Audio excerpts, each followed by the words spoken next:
Hello everyone, this is Abhay Agarwal from Piper Serica.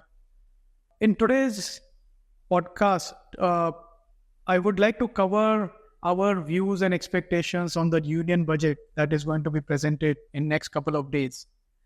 Now, over the years, the importance of union budget as a policy tool has reduced because over the years, the government has taken this perspective that not all announcements or changes should be restricted to one budget day, but different ministries, different organizations should continue to make policy changes as appropriate throughout the year. However, this budget is quite important from the perspective of economy as well as capital markets. As far as signaling goes, and I will come to that very shortly, why is that important? So let's take a step back and look at what is going on in the capital markets, in the stock market more specifically. We have a situation where the current month is the second worst month as far as the market breadth, the market fall, especially in small and mid cap indices, is concerned after COVID.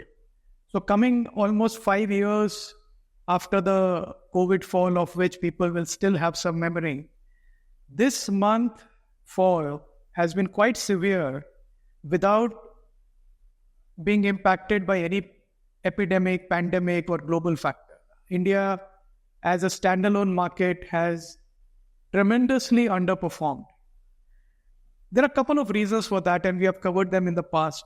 A lot of them we expected, and we have been saying since September last year that there is a slowdown in consumption. There is a slowdown in consumption driven by lack of buying power. And the lack of buying power is because of three reasons. One, high inflation. Secondly, high taxes, especially GST.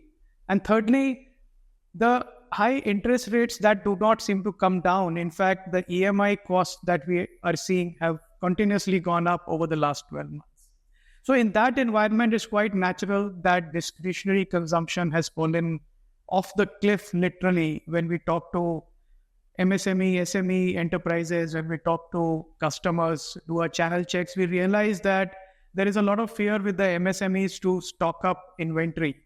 And what that is doing is it is putting pressure on the banks' balance sheets because they are not able to lend and the credit offtake is slow. And at the same time, with lack of earning power, the customer default rates in unsecured lending are at the highest point over the last 5 years.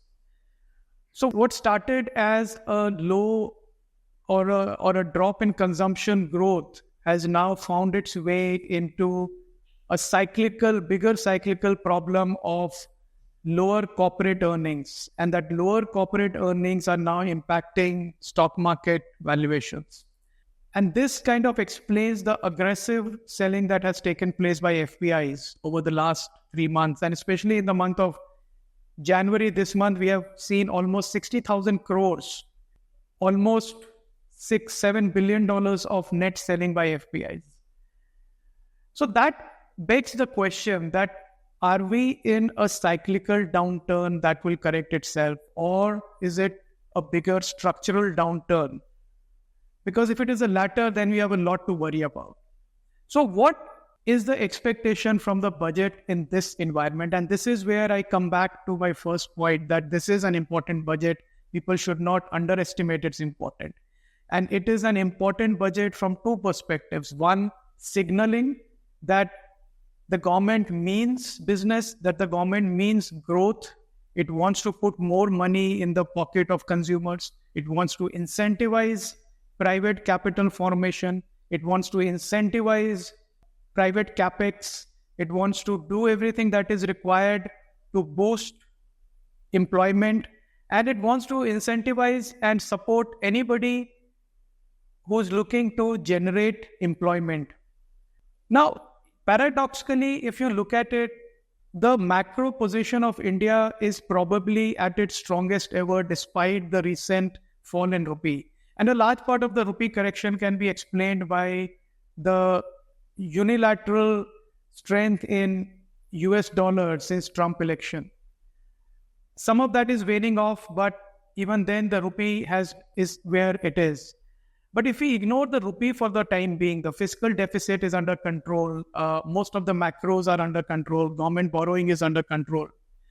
But this very happy macro position is hiding a bigger micro problem. The micro problem is that while the government has increased taxes and got used to very high GST collection, direct tax collections, indirect tax collections, that money is coming from the pocket of the savers. It is coming from the pocket of middle class, lower middle class consumers. So if the government is putting that money into its own pocket, what you would expect the government is to then reallocate this money into productive schemes, productive outcomes which benefit the middle class and lower middle class and drive consumption. And that is where there is a clear break, because a lot of that money is going into now welfare schemes where we are seeing doles being given out, not to generate employment, but for people to sit at home and collect the money. And this is where the economists worry and investors worry that this kind of government spending, instead of making the country stronger, is it making us weaker? Now, there is, in a country like India, having its own issues with poverty, with a large population that lives below sustenance level, everyone would support welfare schemes to support the poor and the downtrodden. But it has to stop somewhere, and then the remaining amount has to flow into employment generating and more productive allocations. So every year in the budget, if you have noticed, the government has very large announcements for allocation to education, infrastructure, employment generation. But ultimately what happens is, over the next 12 months, not even 1/3 or 40% of that amount is actually spent. And the rest gets plowed back to fund the government deficit. So I think in this budget, what we would like to see is a clear direction to say that we will incentivize growth. We will focus on growth. We will incentivize all stakeholders that are going to generate growth of the economy, because that is the only way the whole country prospers. So what we would like to see is less rhetoric on pure welfare, pure giveaways, more focus on lowering the taxes and putting more money in the pockets of consumers. We would like to see more incentives given for private capex formation, because while the government can support a lot of infrastructure and capex, there is a point at which the private sector has to come in. Now, unfortunately, in an environment where consumption is slowing, the private companies do not have the confidence to get the capex going.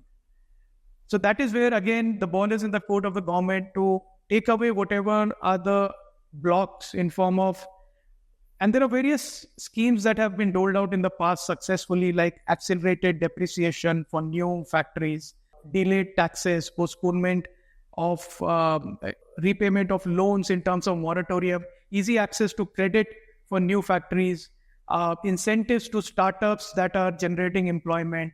So there is plenty that the government can do. And I think this is where the focus of the market participants and the economists and the consumers is going to be, that is this a budget that is very pro-growth, and the government is not going to hold back on making sure that our growth in the economy is not limited to 6.5%, but gets to 10%.